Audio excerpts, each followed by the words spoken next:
Hello friends, હું Saunak Patel web ડેમીમાં આપનું હાર્દિક સ્વાગત કરું છું. મિત્રો, આ વિડીયોમાં આપણે 2018માં લેવાયેલી ટાટ એસની પરીક્ષામાં પાર્ટ 1માં ઇંગ્લિશના 15 પ્રશ્નો જે પૂછાયા છે એ પ્રશ્નોના આધારે એનાલિસિસ કરીશું અને જણાવીશ તમને કે આટલા સમયમાં તમારે ઇંગ્લિશ માટે કેવી રીતે તૈયારી કરવી જોઈએ મિત્રો. ઓકે, એના પહેલા જરા જણાવી દઉં તમને, જે લોકોને ઇંગ્લિશ મેઇન સબ્જેક્ટ છે, જે લોકો ધોરણ 9, 10, 11, 12માં ઇંગ્લિશના ટીચર બનવા માંગે છે એ લોકો માટે આપણે વેબ ડેમી એપ્લિકેશન પર ટાટ ધોરણ 9, 10 અને 11, 12ની મેઇન લાઈવ બેચ શરૂ થઈ ચૂકેલી છે. એમાં મિત્રો ઓલરેડી ધોરણ 9નો સિલેબસ જે છે ઇંગ્લિશનો, ઓકે, આખું ટેક્સ્ટ બુક, એ આખી ટેક્સ્ટ બુકનો સિલેબસ ભણાવી દીધેલો છે. કેવી રીતે? તો આખો પાઠ પહેલા વ્યવસ્થિત ભણાવવામાં આવે છે.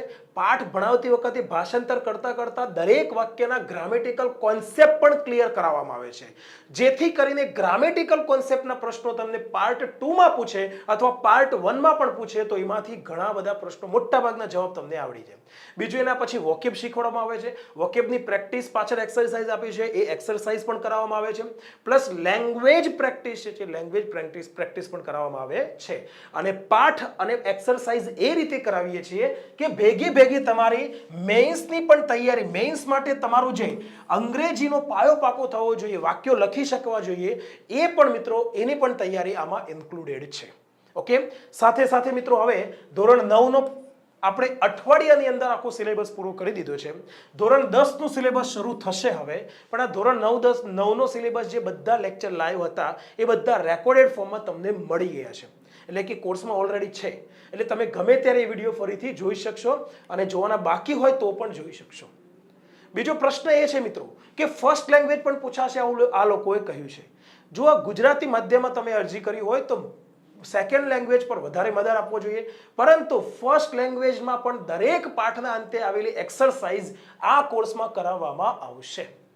Clear friends, right? બીજું, પાર્ટ 1માં જે રીઝનિંગ, ગુજરાતી વ્યાકરણ અને ઇંગ્લિશ ગ્રામર, આ જે 15 માર્ક્સનો ભારણવાળા વિષયો છે, એ 3 કોર્સ તમને પાર્ટ 1 માટે આ કોર્સમાં ફ્રીમાં આપવામાં આવે છે.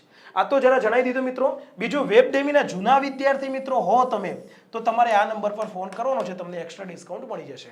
આ ઓફરમાં મિત્રો તમને કોર્સ મળે છે 3999માં 2 મહિના માટે, 4 મહિના માટે મિત્રો 4999માં. બીજું, માસ્ટર કોર્સ કે જેમાં કોઈ પણ જનરલ તૈયારી, એટલે કે કોઈ પણ ક્લાસ 3, સુપર ક્લાસ 3ની તૈયારીમાં English grammar, English vocab, Gujarati વ્યાકરણ, ગણિત અને રીઝનિંગ, આ 4 વિષયો એક જ કોર્સમાંથી તૈયારી કરવી હોય તો મિત્રો આ કોર્સ તમે લઈ શકો છો. એમાં મિત્રો તમને સ્પોકન ઇંગ્લિશનો કોર્સ પણ બિલકુલ ફ્રીમાં આપવામાં આવે છે. અત્યારે હાલ ઓફર ચાલુ છે, જુઓ, આટલું નજીવી કિંમતમાં તમને આ કોર્સ મળે છે. તો વેબ ડેમી એપ્લિકેશન ડાઉનલોડ કરીને આજે જ 60% ડિસ્કાઉન્ટની ઓફરનો લાભ ઉઠાવો. ચલો, હવે સૌથી પહેલો ક્વેશ્ચન મિત્રો આ પૂછાયો હતો, લેફ્ટનન્ટ. આનો સ્પેલિંગ જરા ધ્યાનમાં રાખજો મિત્રો, મે બી કદાચ તમને સ્પેલિંગ પૂછી લે. ઓકે, LIEUTENANT, કીડીનો એન્ટ, 10, 10, યુ, તું અને લાઈ એટલે ખોટું બોલું. આ રીતે લેફ્ટનન્ટનો સ્પેલિંગ બનેલો છે. Lieutenant Blandford bid did not hesitate. Hesitate ક્રિયાપદનો મિનિંગ થાય છે મિત્રો અચકાવવું. હેઝિટેટ ક્રિયાપદનો મિનિંગ થાય છે અચકાવવું. તો એ લેફ્ટનન્ટ છે એ અચકાયા નહીં. તો અહીંયા આ લોકો એવું પૂછ્યું છે કે આ અંડરલાઈન કરેલો શબ્દ છે એનો અર્થ દર્શાવતો હોય એવું ઓપ્શન સિલેક્ટ કરો. અચકાયા નહીં એટલે શોડ ઇન ડિસિઝન, ડિસિઝનમાં દર્શાવ્યું નહીં. ઓકે, ફેલ્ટ અનહેપીનેસ, ના ખુશી, નારાજગી, તો શું એમને નારાજગી અનુભવી? નહીં. કોલ્ડ બેક, પાછો ફોન કર્યો? નહીં. ડીડ નોટ શો ઇનડિસિઝન, ઇનડિસિઝનનો મિનિંગ થાય છે મિત્રો અનિર્ણય, એટલે કે એમને અનિર્ણય ન દર્શાવ્યો, એટલે કે અચકાયા નહીં એટલે અનિર્ણય ન દર્શાવ્યો, એમને પોતાનો ડિસિસિવનેસ દર્શાવ્યો. ઓકે, એકચ્યુઅલી અહીંયા મિત્રો ઇનડિસિઝનના બદલે આ લોકોએ આપવું જોઈએ ઇનડિસિસિવનેસ. આ પ્રોપર શબ્દ છે મિત્રો, ઇનડિસિસિવનેસ, અનિર્ણયાત્મકતા. ચાલો, ક્લિયર? નેક્સ્ટ ક્વેશ્ચન જોઈશું. ફ્રેન્ઝી શબ્દનો મિનિંગ શું થાય છે? ફ્રેન્ઝી શબ્દ એટલે મિત્રો કોઈ પણ વ્યક્તિ પાગલ બની ગયું હોય અને પાગલપનની અવસ્થામાં હોય. ઓકે, કે જે એના પોતાના માનસિક કંટ્રોલ ગુમાવી બેસ્યું હોય અને એકદમ વધુ પડતી ઉત્તેજનામાં કોઈ પણ ક્રિયા કરે, એ અવસ્થાને મિત્રો ફ્રેન્ઝી કહેવાય છે. ઓકે, તો ઉત્તેજનાપૂર્ણ પાગલપન, વાયોલન્ટ ફ્યુરી, ફ્યુરીનો મિનિંગ થાય છે ગુસ્સો. ઓકે, ફ્યુરીનો મિનિંગ થાય છે હિંસકતા. વાયોલન્ટ એટલે હિંસક, ગુસ્સો. ફ્યુરીનો મિનિંગ થઈ ગયો મિત્રો ગુસ્સો. ઓકે, ફ્યુરી શબ્દનો મિનિંગ ડર પણ થાય છે. વાયોલન્ટ એટલે હિંસક. ઓકે, એસ્ટોનિશ્ડનો મિનિંગ થઈ જાય છે મિત્રો આશ્ચર્યચકિત. ઓકે, સરપ્રાઇઝ્ડનું સમાનાર્થી છે આ એસ્ટોનિશ્ડ. વાઇલ્ડ એટલે જંગલી અને મેડનેસ એટલે પાગલપન, ગાંડાપણું. ઓકે, પાગલપન, કેવું પાગલપન? ટેમ્પરરી એટલે થોડાક સમય માટે આવેલું, એને મિત્રો ટેમ્પરરી. મેડનેસ એને મિત્રો ફ્રેન્ઝી કહેવાય છે. આ બધી વોકેબ મિત્રો તમારે ક્યાંથી કરવી જોઈએ, તો એની થોડીક ચર્ચા કરી લઈએ. મોટે ભાગે મિત્રો આ લોકો તમને વોકેબ પાઠ્યપુસ્તકમાંથી પૂછશે, પાર્ટ 1 માં પણ. શા માટે? કારણ કે તમે પાઠ્યપુસ્તક મતલબ કે તમે ધોરણ 9-10 શિક્ષક બનવાના છો, તો દેખીતી વાત છે કે પાઠ્યપુસ્તકનો અભ્યાસક્રમ તમને આવડવો જોઈએ, એની વોકેબ તમને આવડવી જોઈએ. ઓકે ફ્રેન્ડ્સ, ચાલો આગળ વધીશું. Nook and corner. નૂક શબ્દનો મિનિંગ થાય છે મિત્રો ખૂણો, અને કોર્નર શબ્દનો પણ મિનિંગ થાય છે ખૂણો. નૂક એન્ડ કોર્નર એટલે ખૂણે ખૂણા. આપણે કહીએ છીએ ને ભાઈ બધા ખૂણે ખૂણા ચેક કરી લીધું, એ અર્થ થાય છે. તો ખૂણે ખૂણા એટલે બધી જ દિશાઓમાં, બધી જ બાજુ. ઓકે, તો મિત્રો in all the ડિરેક્શન્સ, in all the ડિરેક્શન્સ જવાબ આવશે. સિમ્પલ વસ્તુ છે, તમે આને આ રીતે ઇઝીલી યાદ રાખી શકો છો. આ ઇડિયમ છે, ઇડિયમને હંમેશા આ રીતે યાદ રાખવો જોઈએ. ઓકે, તો મિત્રો આપણા માસ્ટર કોર્સમાં, વોકેબના કોર્સમાં ઇડિયમ શીખવાડ્યા છે. આ ઇડિયમ પણ એમાં આવી ગયેલો છે. તો આ ઇડિયમને તમે આ રીતે તૈયાર કરો. હવે સમય ઓછો છે તો તમારે એ કોર્સમાંથી બધું તૈયાર કરવા ના જવાય, પણ જો તમારે ભવિષ્યમાં પીએસઆઈ, બિન સચિવાલય, સિનિયર ક્લર્ક, હેડ ક્લર્ક આ બધી પરીક્ષાઓ આપવાનો જો એક ઈરાદો હોય, ઓકે, તમે મનમાં નક્કી કરી લીધું છે કે મારે પરીક્ષાઓ આપવાની છે, તો એ પરીક્ષાઓ માટે 4 સબ્જેક્ટ માટે તમે માસ્ટર કોર્સમાંથી તૈયારી કરશો તો આવા બધા પ્રશ્નો તો તમારા માટે બહુ ઇઝી રહેશે જવાબ આપવા, સાચા જવાબ આપવા. હવે ક્લોથ ધ્યાનમાં રાખીશું. ક્લોથનું વર્બ ફોર્મ પૂછ્યું છે. પહેલા તો ક્લોથ શબ્દ જે છે એનો મિનિંગ થાય છે મિત્રો કાપડ. કાપડ જે છે એ વસ્તુ છે, એટલે આ નાઉન છે. અને ટુ ક્લોથ, CLOTHE, ઈ પાછળ ઉમેરીને આ વર્બ ફોર્મ બને છે. ક્લોથનો મિનિંગ થઈ ગયો મિત્રો કપડાં પહેરવા, કપડાં પહેરવા. ઓકે ફ્રેન્ડ્સ, તો સિમ્પલ વસ્તુ છે કે ક્લોથ એ વર્બ ફોર્મ છે. બીજું, ક્લોથ શબ્દ પોતે નાઉન ફોર્મ છે, નાઉન ફોર્મ પણ છે. ક્લોથ પાછળ ઈ હોય તો એનો અર્થ કપડું પણ થાય છે. ઓકે, તૈયાર શર્ટ, તૈયાર પેન્ટ લઈએ તો એને ક્લોથ કહેવાય છે, ઈ વાળું. અને કાપડ જે આપણે સીવડાવવા માટે કાપડ લઈએ છીએ એને મિત્રો ક્લોથ, એમાં ઈ વગરનું ક્લોથ આવે છે. ઓકે, તો અહીંયા મિત્રો ક્લોથનું વર્બ ફોર્મ શું થશે? ક્લોથનું વર્બ ફોર્મ થશે મિત્રો ફક્ત પાછળ ઈ એડ કરીને. આ તમે ઇંગ્લિશ ગ્રામરના કોર્સમાં એબ્સ્ટ્રેક્ટ નાઉન ફોર્મેશન વાળા જે વિડીયો છે એમાં મિત્રો આ મુદ્દો ઓલરેડી સમજાવી દીધેલો છે આપણે. ચાલો નેક્સ્ટ ક્વેશ્ચન. હવે અહીંયા સમજો, જો તમે ટેન્સની વાક્યરચના શીખ્યા હશો ને તો આ યુ કર્તા છે, સમજો કર્તા છે. કર્તાની આગળ અહીંયા સહાયકારક ક્રિયાપદ ડુ માંથી ડુ લીધેલું છે. તો ડુ અહીંયા મૂકો તો યુ કર્તા પછી અહીંયા તમારે V1 મૂકવાનું રહે. હા કે ના? આટલો તો કોન્સેપ્ટ ક્લિયર. ચલો હવે જુઓ તમે, કોન્ફિડન્ટલી પાછળ લી વાળું હોય એ તો એડવર્બ હોય, એ તો એડવર્બ હોય. આટલો તો તમે લોજિક ચલાવી શકો છો. કોન્ફિડન્ટલી શબ્દનો મિનિંગ થઈ ગયો મિત્રો વિશ્વાસપૂર્વક. કોન્ફિડન્ટલીનો મિનિંગ થઈ ગયો વિશ્વાસપૂર્વક. ઓકે, કોન્ફિડન્ટ, કોન્ફિડન્ટ કોઈ પણ વ્યક્તિ કેવો હોય? કોન્ફિડન્ટ હોય એટલે કોન્ફિડન્સ વાળો હોય, એટલે કે આત્મવિશ્વાસ વાળું, ભરોસા વાળું. ઓકે, ભરોસાયુક્ત.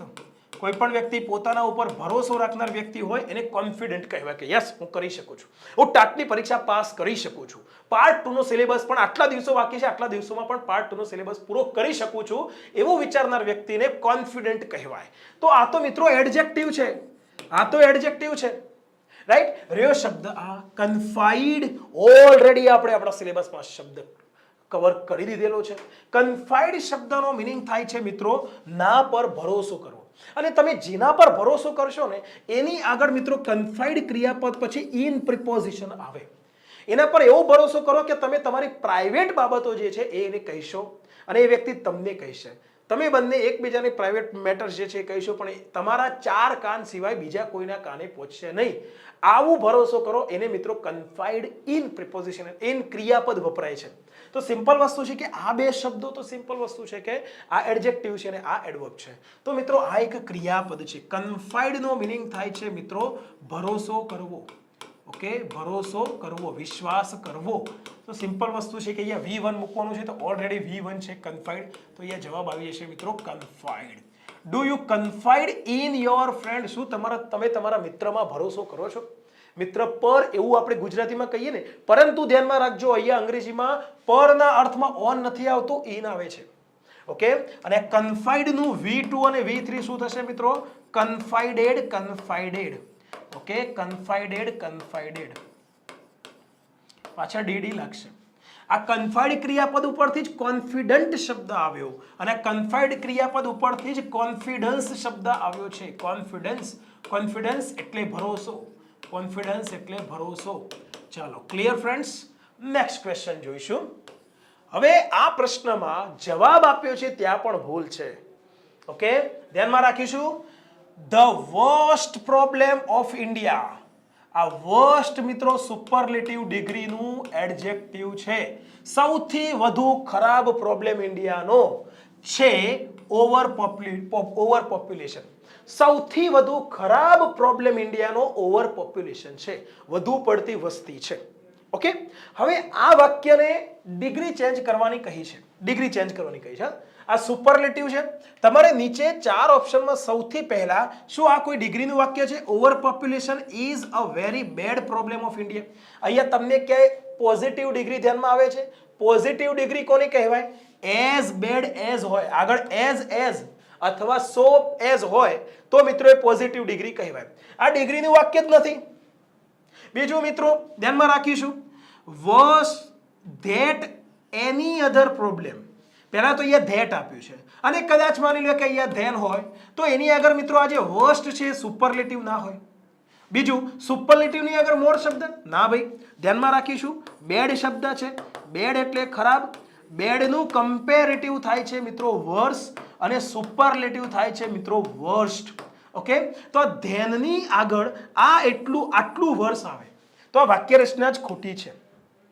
બીજું જો અહીંયા તો ક્યાંય તમને the worst problem of India is over population.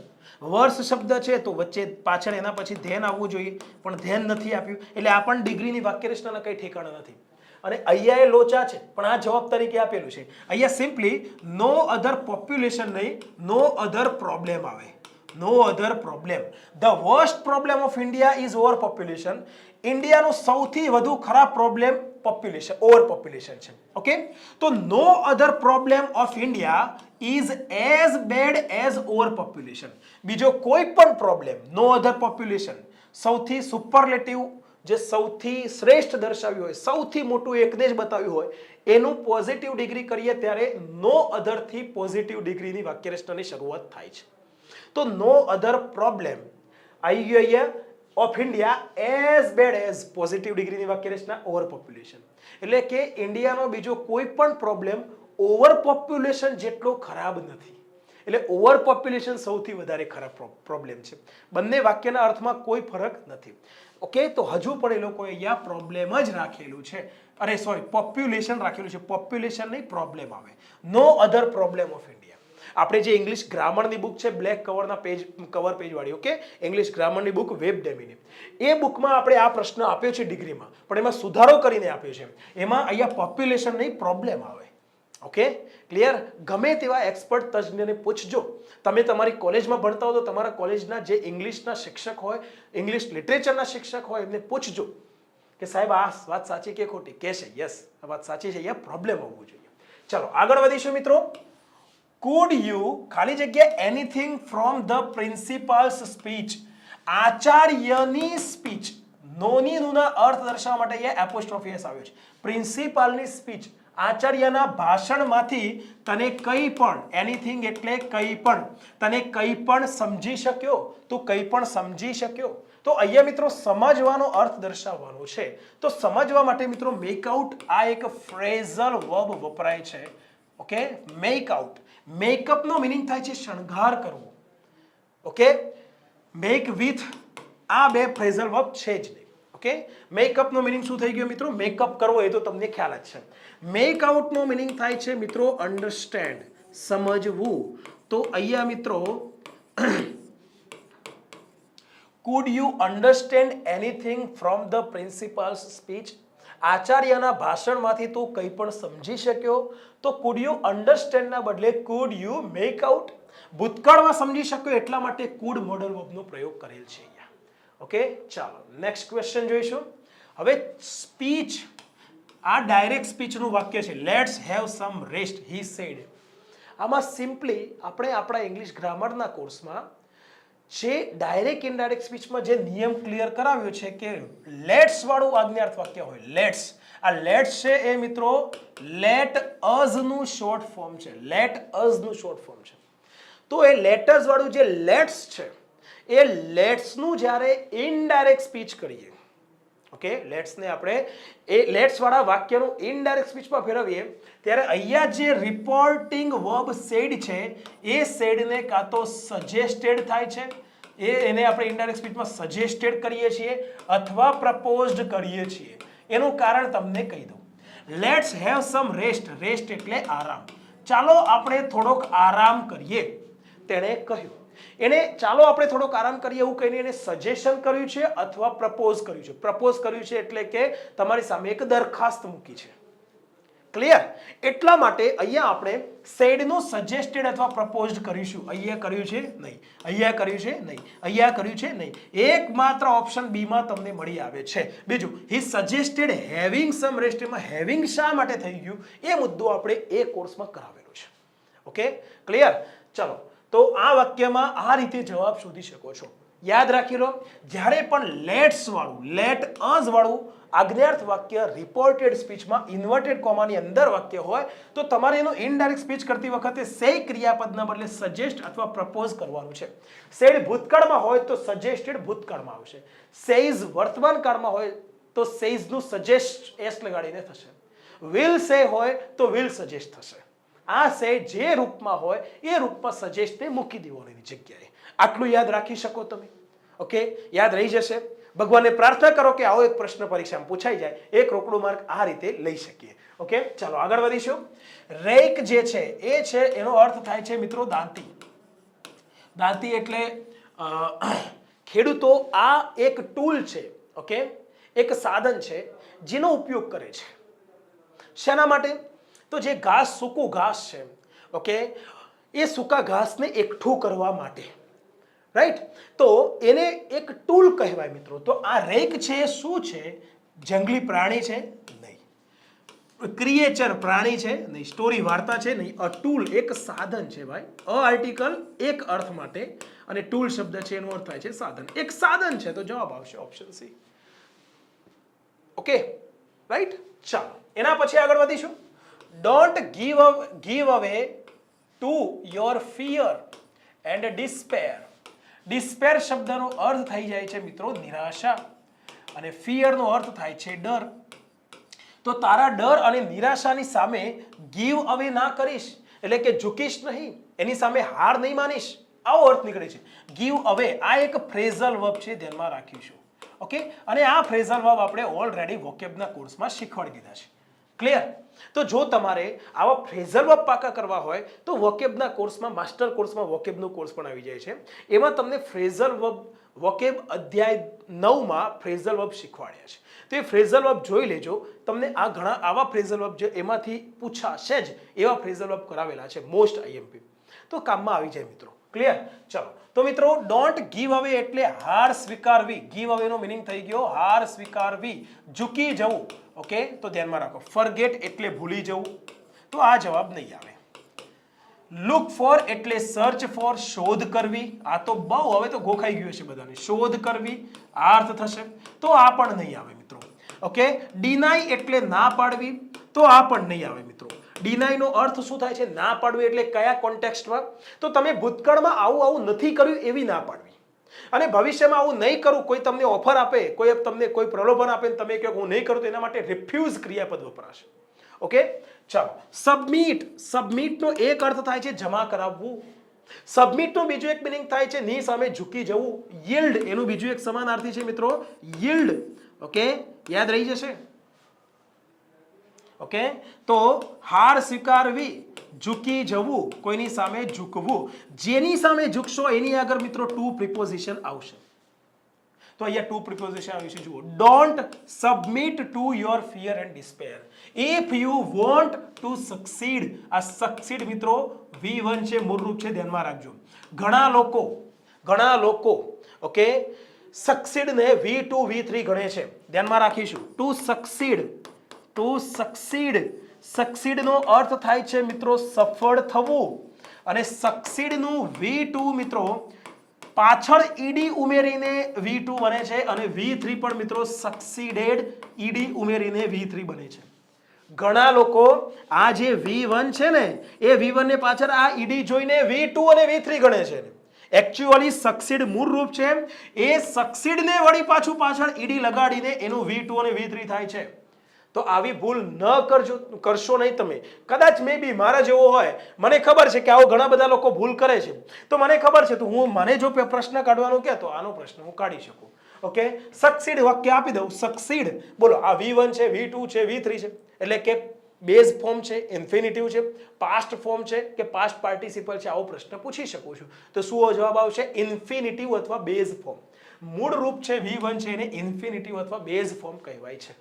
Okay friends, ચલો જવાબ મળી ગયો મિત્રો, સબમિટ, ઓપ્શન સી.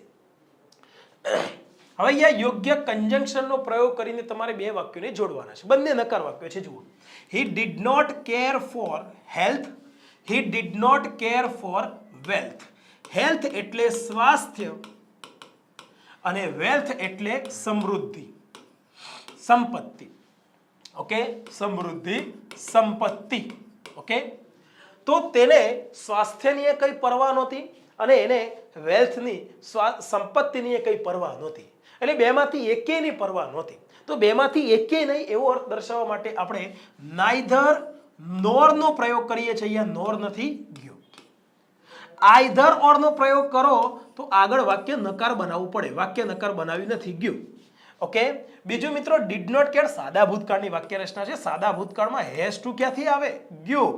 જુઓ મિત્રો, નાઈધર નોર. ઓકે, હી કેર્ડ, હવે આ વાક્ય હકાર બની ગયું. અહીંયા ડીડ નોટ નકાર હતું, પણ અહીંયા હકાર વાક્ય શા માટે બન્યું? કારણ કે ઓલરેડી નકાર અર્થ દર્શાવનારું નાઈધર નોર કંજંક્શન આવી ગયું. નાઈધર નોર કંજંક્શનનો જે વાક્યમાં પ્રયોગ કરો એ વાક્ય પછી નકાર ના બનાવાય, કારણ કે નાઈધર નોરમાં નકાર અર્થ આવી જ ગયો. He cared neither for health nor for wealth. આનો ઉચ્ચાર મિત્રો નીધર નોર પણ થાય. He cared neither for health nor for wealth. એ ન તો સ્વાસ્થ્ય માટે ન તો સંપત્તિ માટે કઈ પરવા કરતો. ઓકે, તો જવાબ મળી ગયો મિત્રો, ઓપ્શન ડી. ચાલો 13 નંબરનો ક્વેશ્ચન. હવે જુઓ મિત્રો, બી કેરફુલ.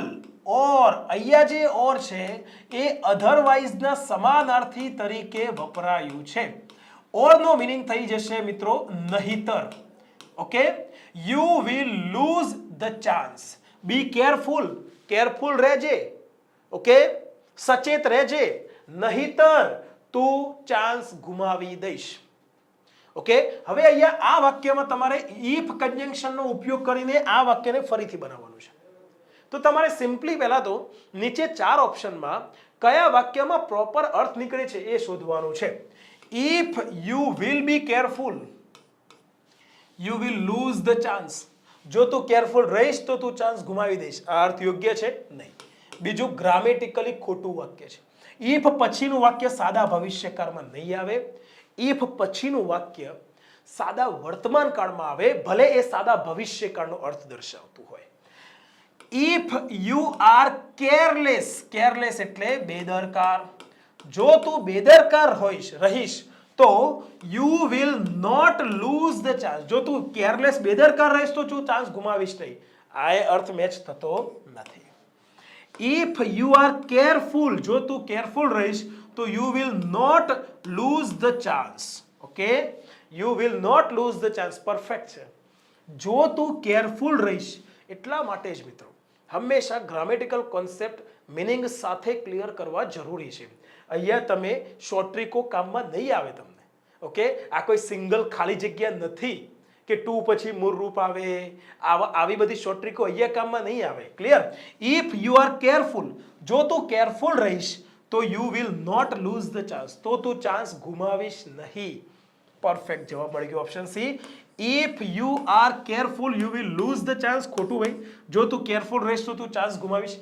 આ ગ્રામેટિકલી ખોટું વાક્ય છે, આ ગ્રામેટિકલી સાચું વાક્ય છે, પણ અર્થની દ્રષ્ટિએ ખોટું વાક્ય છે. આવી જ પ્રેક્ટિસ આપણે કરીએ છીએ મિત્રો દરેક યુનિટના અંતે જે ગ્રામરની એક્સરસાઇઝ આપી છે ને, એ ગ્રામરની એક્સરસાઇઝ આપણે આ રીતે ક્લિયર કરાવીએ છીએ આપણે લાઈવ બેચમાં, ટાટની બેચમાં. ઓકે, ચલો 14 નંબરનો ક્વેશ્ચન મિત્રો. The problem was too difficult. 2 plus adjective પછી એના પછી 2 પ્લસ V1 આવે. ઓકે, આ શોર્ટ ટ્રીક તો તમને શીખવાડીશ. અહીંયા ખાલી જગ્યા પૂછે તો તમે આરામથી જવાબ આપી શકો. પણ જો તમને આવી ખાલી જગ્યા પૂછે રિમૂવ 2, આ જે 2 છે એને હટાવો અને વાક્ય ફરીથી બનાવો, તો ગ્રામરના કોર્સમાં અત્યારે તમે વેબડેમી એપ્લિકેશન પર ગ્રામરનો કોર્સ ખાલી ચેક કરો. ભલે તમે ખરીદી ના શકો, પણ એ કોર્સની અંદર કન્ટેન્ટમાં જાઓ, ગ્રામરના કોર્સમાં બધા ફોલ્ડર બતાવશે, વિડીયો લોક બતાવશે, પણ કયા કયા ચેપ્ટરના વિડીયો છે તમને બતાવશે. એમાં રિમૂવ 2 વાળું ચેપ્ટર પણ આપણે કરાવેલું છે, 2 વર્ષ પહેલા કરાવેલું છે, 2 વર્ષ પહેલા આપણે એના વિડીયો બનાવેલા છે. એવું નથી કે આ પ્રશ્નો જોઈને હમણાં જ વિડીયો બનાવ્યા છે. ક્લિયર? તો જુઓ મિત્રો, the problem was too difficult to solve, એટલે એ પ્રોબ્લેમ સોલ્વ કરવાને વધુ પડતો ડિફિકલ્ટ હતો, એટલે કે સોલ્વ કરી શકાય એમ નહોતો. હવે આ વાક્યને જ્યારે તમારે ટ્રાન્સફોર્મેશનનો પ્રશ્ન છે, આ ધ્યાનમાં રાખીશું. 2 ને હટાવીને એને ફરીથી બનાવો. આમાં સૂચના એવી પણ આવી શકે કે મેક ધ કોમ્પ્લેક્સ સેન્ટેન્સ બનાવો. આવો પણ પ્રશ્ન તમને આપી શકે છે. કોમ્પ્લેક્સ સેન્ટેન્સ બનાવો કે 2 હટાવો, કોઈ ફરક નથી, વાક્ય એનું એ જ રહેવાનું છે. ચલો, તો સૌથી પહેલા મિત્રો ભૂતકાળની વાત છે ને, એટલે અહીંયા વર્તમાનકાળનું રૂપ આવ્યું એટલે એ ઉડી ગયું. અહીંયા વર્તમાનકાળનું રૂપ આવ્યું એટલે એવું ઉડી ગયું. જુઓ, આવા ખોટા ઓપ્શન ઉડાડવાની મજા આવે કે ના આવે? આટલું તો કરી છે. ડૂબી જવાનું એ પ્રશ્નમાં, એ પ્રશ્ન વાંચીને ઓપ્શન વાંચવાના, નજર નાખવાની સટાસટ. ખબર તો પડી જોઈએ ભાઈ, ભૂતકાળની પરિસ્થિતિ રજૂ કરી છે, વાક્ય ચેન્જ કરવાનું છે. મિનિંગ એ નથી કે પરિસ્થિતિ બદલાય. ક્લિયર થાય છે? રાઈટ? સુભાષચંદ્ર બોઝ હતા છે એવું ના કહેવાય. ક્લિયર થયું કે નહીં? તો એ વસ્તુ છે અહીંયા મિત્રો ટ્રાન્સફોર્મેશનમાં. આટલો સિમ્પલ લોજિક તો તમે આરામથી ક્લિયર કરી શકો છો. હવે જુઓ મિત્રો, the problem was very difficult that it will be solved. The problem was very difficult. Very was ભૂતકાળમાં અને વિલ ભવિષ્ય સૂચક મોડલ વર્બ વ્યૂ. વાત પૂરી થઈ ગઈ ભાઈ. ક્લિયર થયું કે નહીં? આ રીતે જ ઓપ્શન ઉડાડી શકો છો. પણ હવે સમજો, the problem was so difficult. 2 ની જગ્યાએ તમારે 100 મૂકવાનું છે. આટલો એક નાનકડો નિયમ સમજાવેલો છે, ગુજરાતી ભાષાંતર કોન્સેપ્ટ સાથે પણ સમજાવેલું છે. The problem was so difficult. A problem એટલો બધો, સોનો મિનિંગ થાય છે એટલો બધો ડિફિકલ્ટ હતો કે one could not solve it. કોઈ પણ વ્યક્તિને સોલ્વ કરી શકતું નહોતું. અહીંયા વન છે એ કોઈ પણ વ્યક્તિના અર્થમાં આવેલું છે. કુડ ભૂતકાળ સૂચક મોડલ આવી ગયું. અહીંયા ક્યાંય પણ તમને આ ટેન્સ ના લગતું ક્યાંય પણ ભૂલ હોય તો કાઢો. The problem was too difficult to solve. Solve કરવાને એ પ્રોબ્લેમ વધુ પડતો ડિફિકલ્ટ હતો, એટલે કે સોલ્વ કરી શકાય એમ નહોતો. તો the problem was so difficult that one could not solve it. Okay, એના બદલે ધેટ પછી it could not be solved એવું પણ લખી શકાય. It could not be solved passive voice, એને સોલ્વ કરી શકાય એમ નહોતું. ચલો, જવાબ મળી ગયો મિત્રો. 15 નંબરનો ક્વેશ્ચન મિત્રો, 15 નંબરનો question. Okay, every rose has a thorn. આ પણ કરાવેલું છે. હવે આ વાક્યને નકાર વાક્યમાં ફેરવવાનું છે. નકાર વાક્યમાં. ઓકે, તો ધ્યાનમાં લઈ લઈશું. નકાર વાક્યમાં ફેરવવાનું એટલે પહેલા નીચે વાક્ય નકાર હશે. Make it negative. નેગેટિવ કીધું છે ને, તો પહેલા નીચે 4 ઓપ્શન જુઓ. આમાં કે નેગેટિવ ધ્યાનમાં આવે છે? There is rose with a thorn. ના ભાઈ, નકાર વાક્ય ક્યાંય છે જ નહીં. There are roses without roses, આ ક્યાંય નકાર વાક્ય છે નહીં. ઓકે, એવરી રોઝ એટલે દરેક ગુલાબને, થોર્ન એટલે કાંટો. દરેક ગુલાબને કાંટો હોય છે. દરેક ગુલાબને કાંટો હોય છે. ઓકે, તો અહીંયા જુઓ મિત્રો, રહ્યા 2 option. There is no rose but has a thorn. Okay, there is no rose and has a thorn. Actually. Okay, ધ્યાનમાં રાખીશું. અહીંયા જે બટ છે એનો અર્થ થાય છે જેને, ન અથવા નહીં. ઓકે, અથવા જે, ન, નહીં, આ અર્થ થાય છે. ક્લિયર? અને એન્ડ છે એનો મિનિંગ થાય છે અને. ધેર ઇઝ નો રોઝ, કોઈ ગુલાબ નથી. એન્ડ હેઝ અ થોર્ન, અને કાંટો છે. અને there is no rose but, અહીંયા અ આર્ટિકલ નહીં આવે મિત્રો, આ પરીક્ષામાં ટાઈપિંગ મિસ્ટેક છે. There is no rose but has a thorn, એવો એક પણ ગુલાબ નથી કે જેને કાંટો ન હોય. એવું એક પણ ગુલાબ નથી કે જેને કાંટો ન હોય. આ ટ્રાન્સફોર્મેશન ચેપ્ટરનો મુદ્દો છે મિત્રો. તો ધ્યાનમાં રાખો, આપણા ઇંગ્લિશ ગ્રામરના કોર્સમાં ટ્રાન્સફોર્મેશનના મુદ્દામાં આ એક્ઝામ્પલ પણ કરાવેલું છે, જોજો તમે. તો ટ્રાન્સફોર્મેશનના એ વિડીયો ખાલી જોઈ લેજો. 1-2 પ્રશ્નો પૂછાઈ ગયા તો તમારા 1-2 માર્ક્સ પાકા. ઓકે, તો every rose has a thorn, દરેક ગુલાબને કાંટો હોય છે, એટલે કે there is no rose but has a thorn, એવું એક પણ ગુલાબ નથી કે જેને કાંટો ન હોય. ઓકે ફ્રેન્ડ્સ, તો અહીંયા મિત્રો જવાબ મળી ગયો ઓપ્શન એ. આઈ હોપ કે તમને આ વિડીયોમાં ઘણું ક્લિયર થયું હશે. કયા ચેપ્ટર કરવા જોઈએ એ પણ ક્લિયર થયું હશે. ડાયરેક્ટ ઇનડાયરેક્ટ સ્પીચનો પ્રશ્ન હતો, ડિગ્રી ચેપ્ટરનો ક્વેશ્ચન હતો, એક્ટિવ પેસિવનો નહોતો. અને મિનિંગ એ નથી કે એક્ટિવ પેસિવ નહીં કરવાનું, એક્ટિવ પેસિવ પણ કરવાનું છે. એક્ટિવ પેસિવનો પ્રશ્ન પણ પૂછાશે મિત્રો. ઓકે, ટ્રાન્સફોર્મેશન ચેપ્ટર કરવાનું છે તમારે. વોકેબ છે તમારે જીસીઆરટીની ધોરણ 9-10ના પાઠ્યપુસ્તકમાંથી કરવાની છે. ઓકે ફ્રેન્ડ્સ, આઈ હોપ કે તમને ક્લિયર થયું હશે. Thank you so much. મળીશું નેક્સ્ટ વિડીયો.